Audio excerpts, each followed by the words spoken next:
Hello and welcome. My name is Osama Shokri, and this is the Build Scalable Applications using Docker and Kubernetes course.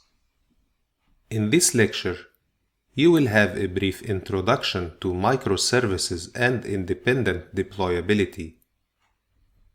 Please note that this is just a brief introduction to microservices. A full explanation of microservices, or even a complete introduction, is beyond the scope of this course. Let's get started. What is microservices architecture? Microservices is an architectural approach that decomposes an application into independently deployable services that are modeled around a business domain. Pay close attention to the concepts of independent deployability and modeled around a business domain. We will explain these concepts in this lecture. So, what is not a microservices architecture? And specifically, what is a monolith? I will quote Sam Newman in his great book, Building Microservices here. Quote, "When all functionality in a system must be deployed together, I consider it a monolith." End quote. Let's consider a typical three-tier application again as an example of the monolith. A monolith can have multiple layers such as the web app, controller, and backend. Each layer can even be composed of multiple modules with several teams owning different modules. But the whole application is typically compiled into a single deployable artifact and runs as a single process.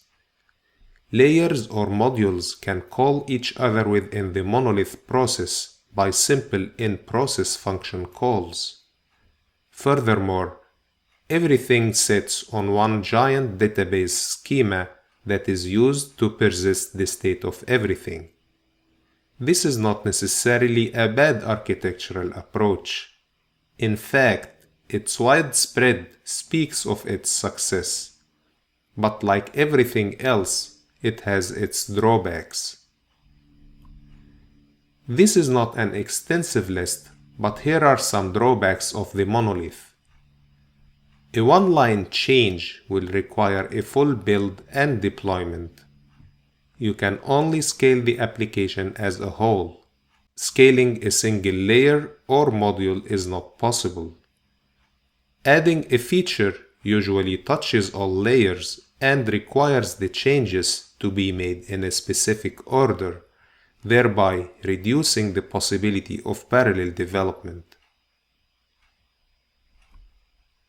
Take as an example a web-based banking application. It has three features: customer profile, account view, and offers. Consider this simple user story. I, as a customer, would like to add a secondary email to my profile.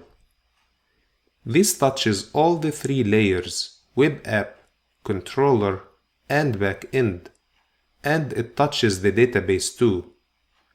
Generally, changes need to happen in order from the bottom up.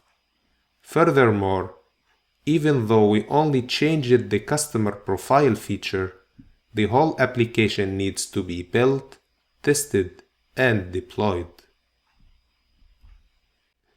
We can take a step forward to enable independent scalability for each tier. We can decompose each layer into its own service, where each service runs in a separate process.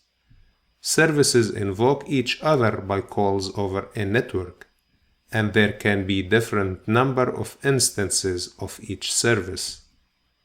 This achieves independent scalability. However, it does not achieve independent deployability.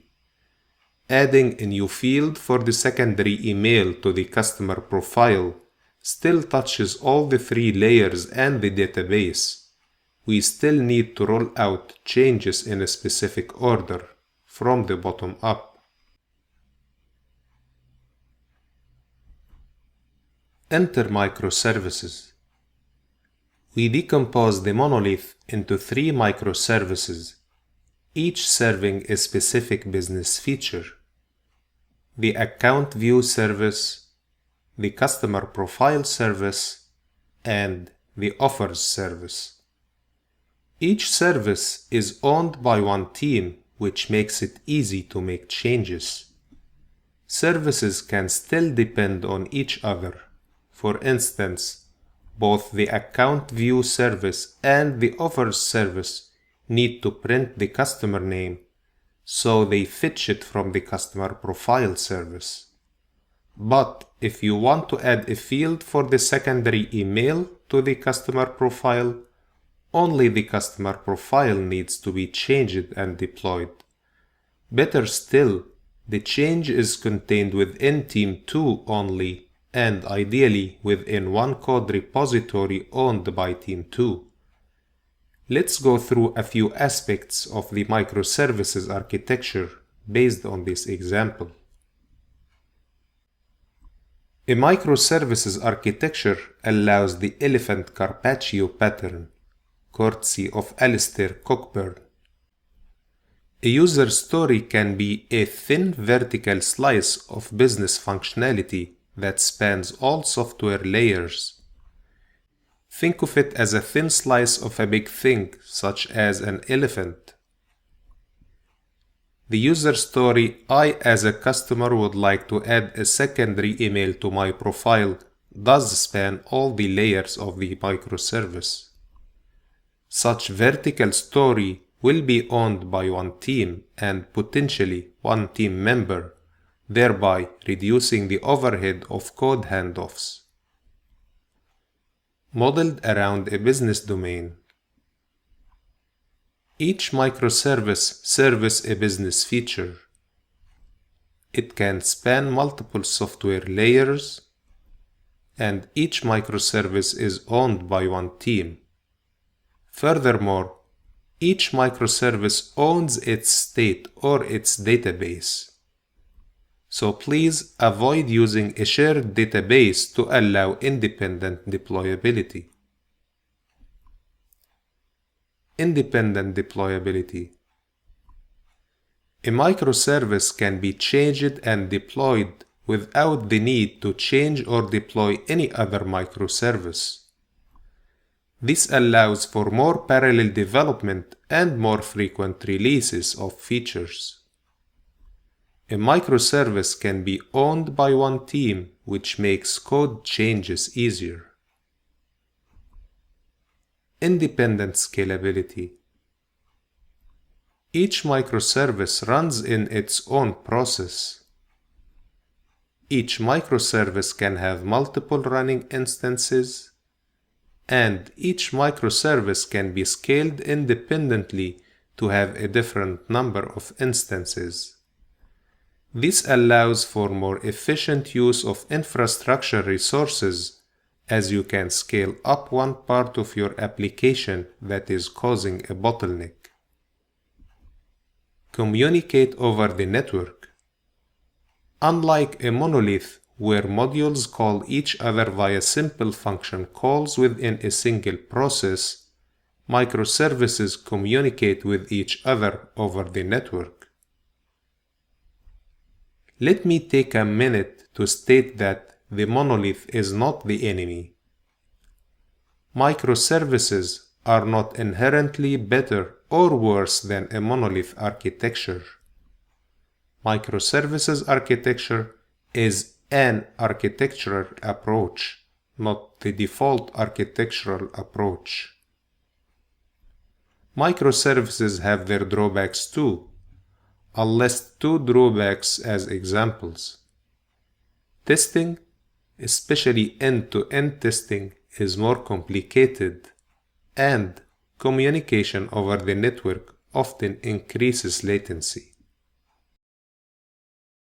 A full explanation of the pros and cons of microservices is beyond the scope of this course. So, what Kubernetes resources can implement a microservice? Let me start by stating that a Kubernetes service is not a microservice. In Kubernetes, a service is a method for exposing a network application that is running as one or more pods in your cluster. As we have seen earlier in this lecture, this is not the definition or the function of a microservice. So, what is a microservice in Kubernetes? A microservice in Kubernetes is a deployment that is exposed on the network as a single endpoint using a Kubernetes service. The deployment uses a replica set to operate multiple pod replicas. This construct satisfies the microservice features such as Independent Deployability, Independent Scalability, and communicating over the network. I will simplify the diagram of a microservice implemented in Kubernetes like so: a deployment exposed via a service. This makes diagrams of multiple microservices easier. A replica set and multiple pods are implicitly under the hood. Let's get back to the Fibonacci application that we are building in this course. We have two microservices, the REST API backend and the PHP front end. Each one of them can be deployed independent of each other. Therefore, we have independent deployability. Each one of them can be scaled independent of each other. Therefore, we have independent scalability. And the front-end microservice communicates with the REST API microservice over the network. That's it for this lecture. In the previous lab, you completed the implementation of the REST API backend microservice. Head over to the next lab, where you will complete your microservices application by implementing the PHP front-end microservice.